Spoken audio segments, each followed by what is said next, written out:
Hello everyone. So today let us talk about Raspberry Pis, and I thought I'll probably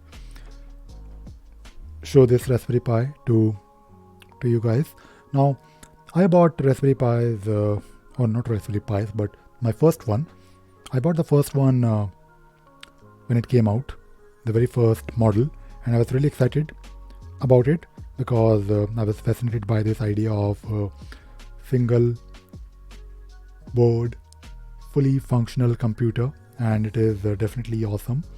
But I think from my experience and also for my needs, I think they are definitely expensive. If you look at the cost of Raspberry Pi, for example, the latest model is of course £75, just the bare minimum, I guess, 8 GB model, which is of course fine. I mean, I don't really mind spending that much money for this small computer, uh, but for my needs, I don't really use Raspberry Pis for doing DIY or for playing with them. I normally use them to do something like using them as a network storage or maybe as a media player server. In fact, the very first Raspberry Pi that I bought, I immediately connected it to my computer, not computer, to my television using HDMI, and I was excited to see Linux loading from this small device, and it was definitely awesome experience. And I played with it. I played with the Raspbian, I guess, the operating system, and I didn't like it because it was too slow, and I was not really sure what I will do with this particular Raspberry Pi. Then I installed, I believe, Kodi or XM. I think there is some another version of. I think when you install the official image, when you install the image, you will get the option to install that other operating system, which is for, I think it is based on Kodi or something similar to Kodi. I forgot the name, XMPP, something like that. I don't really do those things. I don't really spend time watching a lot of movies or things online. Although in the last 2 years I did subscribe to Netflix, Disney Plus, and Amazon. But and by the way, I removed my Netflix. I stopped my Netflix subscription uh, because not because of what is happening, but because there was nothing useful for me to watch. And of course, it is not massively expensive, but I'm saving now £11. It is actually a bit expensive here in UK. I don't know why. But anyways, so I then I first tried Raspbian, then I tried the Kodi thing, which I didn't like as well. And back in 2011 or 12, uh, the internet connection I had was not massively fast, so I was not really able to use it for watching things online. Things are of course different now. Then I used Raspberry Pi as my media player server for like 4 or 5 years, and I was actually very happy with that because my Raspberry Pi was actually sitting in the corner, connected to the power, and I had MPT start on reboot as well. So if, let us say, for some reason, if there is a power failure, it will reboot and start MPT. And I had my 2 TB hard disk connected to this particular Raspberry, always on, and I was very happy with the setup because when you have MPT server always running on your network, you can actually play songs remotely. You can open that app for there are a lot of apps, by the way, that can connect to your Raspberry Pi, and it was amazing experience. And I had that 5.1 sound system. It worked really well. But apart from that, I didn't really use it for doing like some actual computing.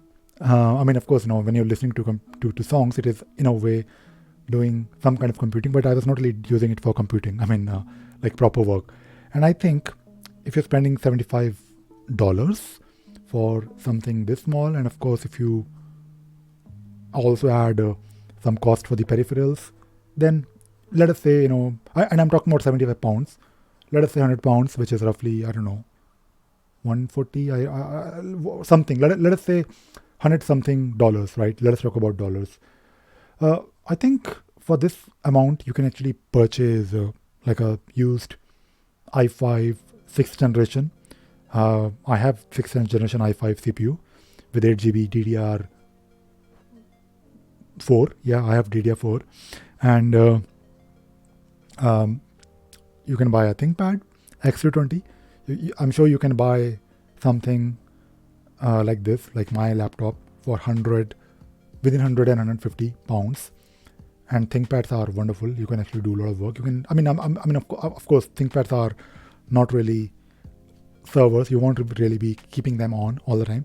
But instead of buying Raspberry Pi, if you're looking for a Raspberry Pi for doing computing, then you can also think of buying ThinkCenters, the small ThinkCenters. They are like really tiny, small ThinkCenters. I never really own one, but I do have the monitors which can support ThinkCenter. You can actually, it's like a all-in-one setup, but you can use them as a monitor, but you can actually insert your ThinkCenter in both the monitors, and it will basically be like a fully functional computer all in one. So I think if you search on eBay, or if you have access to some used computer market, then that is of course definitely a good value for money. Also for Raspberry Pi, I think you should probably 75 pounds for 8 GB single board computer. I know the latest one is probably, I never really tried it, but I know you can do something with it. But if you're not really worried about the actual board, if you don't really care about the pins, then I think you should probably just buy a ThinkCenter or maybe a used ThinkPad or something similar. ThinkCenters are low powered devices. You can also, I guess, you can keep them on all the time. I'm sure they will not really catch fire, but this good thing about Raspberry Pi is that you can, there's like a very good heat. You don't really need to worry about the heat, right? Because it is, at least in UK, because it's open. And if it is open, I don't really think they will burn. The one that I had in India was on for 4 years flat, and it was working. Surprisingly, it always worked. I never really had any issues with it, and it was in Delhi, and in Delhi temperature can go really high during summertime. So I guess if you're in India and if you are thinking of buying a Raspberry Pi, and if you're planning to keep it on, and if you are planning to spend 75 pounds and you're thinking of doing some computing with it, like some work, then don't buy it. Just buy a used computer. That would be much quicker. Just buy a ThinkPad X220. You should only buy it when you are interested in the internals, or when you have to build something with it, or maybe if you have to learn something with it. And I think even for Raspberry Pis, because they are so hot, everyone is buying them, and usually they are like out of stock. If you try to buy now, if you go to their website, I'm sure it is out of stock. It is always out of stock.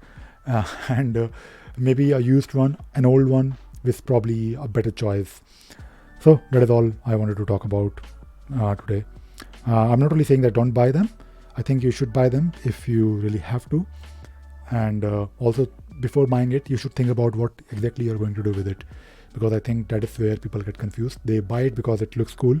They buy it because they think they will do a lot of wonderful things with it. If you're just interested in computing, then buying a used computer is a much better value for money. And that is all. That is all I wanted to talk about today. I hope you enjoyed watching this video and you learned something new. Thank you very much.